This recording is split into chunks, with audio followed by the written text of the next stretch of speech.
ڈوبا ہوا ہو، سوچ فکروں میں الجھی ہو، تو اللہ سے دعا کرنا اور اتنا توکل ضرور کرنا کہ وہ رب تمہاری تمام دعاؤں کو دھیان سے سنتا ہے اور جواب بھی دیتا ہے۔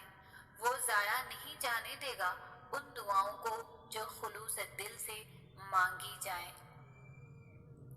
جب اللہ تعالیٰ کسی کو پسند کرتے ہیں نا، تو اس انسان کی پسندگی کا عالم یہ ہوتا ہے کہ وہ اس انسان پر بہت زیادہ آزمائشیں ڈالتا ہے، اتنی کہ وہ سوائے اللہ کے کسی کو پکارتا نہیں۔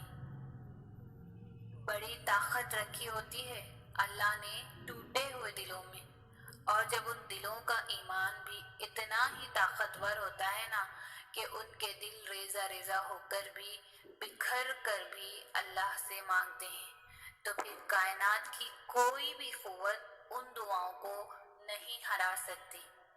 پھر ان کی زبان جو کہتی ہے اللہ اسے ممکن کر کے رہتا ہے۔ جنہیں احساس نہیں ہونا انہیں کبھی نہیں ہونا، چاہے آپ 7 سمندر پار چلی جائیں یا زمین میں دفن ہو جائیں۔ ان کے لیے آپ کا وجود ایسے ہی بے معنی ہے جیسے ایک نابینا کے لیے قوس قزح کے رنگ۔ وہ نصیب لکھنے والی ذات جو دلوں میں خواہش ڈالتی ہے، وہ ان خواہشوں کو نصیب میں بدلنے پر بھی قادر ہے، اور وہ ایسا وقت بہت جلد لائے گا جب آپ اپنی آنکھوں سے اپنے لیے معجزے ہوتے دیکھو گے۔ مطمئن ہو جاؤ، مطمئن ہو جاؤ، کیونکہ اب تمہیں تمہارے صبر کا انعام بہت جلد ملنے والا ہے۔ تمہارے یہ آنسو خوشیوں میں تبدیل ہونے والے ہیں، اور آسمان سے تمہارے لیے فیکن کے معجزے اترنے والے ہیں۔ سنو سنو، تمہیں سب مل جائے گا جو تم چاہتے ہو۔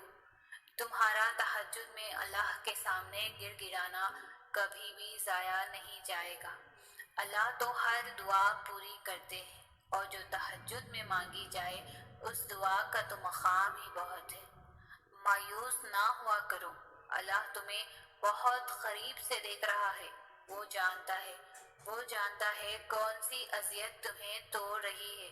یقین جانو یہ تمہیں جوڑا جا رہا ہے۔ اللہ تمہاری دعا، تمہاری چاہت جلد ہی تمہیں لوٹا دیں گے۔ جب جب تمہیں کوئی خواہش نامکمل سی لگنے لگے اور نا امید ہونے لگو، صبر کرنا مشکل ہو جائے، تو یاد رکھنا جو تمہیں ناممکن لگ رہا ہے وہ اس کے لیے ممکن ہے۔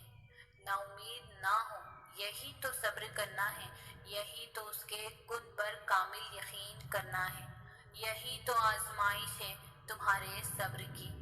اگر اس نے یہ خواہش پوری نہ کرنی ہوتی تو وہ دل سے اس کا خیال بھی نکال دیتا، مگر اس خواہش کا بار بار یاد آنا اس لیے تو ہے کہ تم مانگتے رہو اس سے، اور وہ ایک روز اس ناممکن کو ممکن کر دے گا، تمہارا ادھورا خواب مکمل کر دے گا۔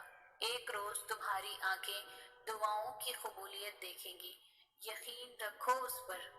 اگر نصیب کا لکھا سب کچھ ہوتا تو اللہ تمہیں اپنی خواہش کو مانگنے کے لیے دعا کا راستہ نہ دکھاتا۔ تمہارے دل میں اگر اللہ نے سجدے میں مانگنے کی چاہ ڈالی ہے، پھر کچھ تو ہے جس کا ہونا باقی ہے۔ اللہ جن سے پیار کرتا ہے انہی کو مشکلات کے راستے پہ ڈالتا ہے، تاکہ بعد میں انہی آنسوؤں اور اسی تڑپتے دل کا سکون بن سکے۔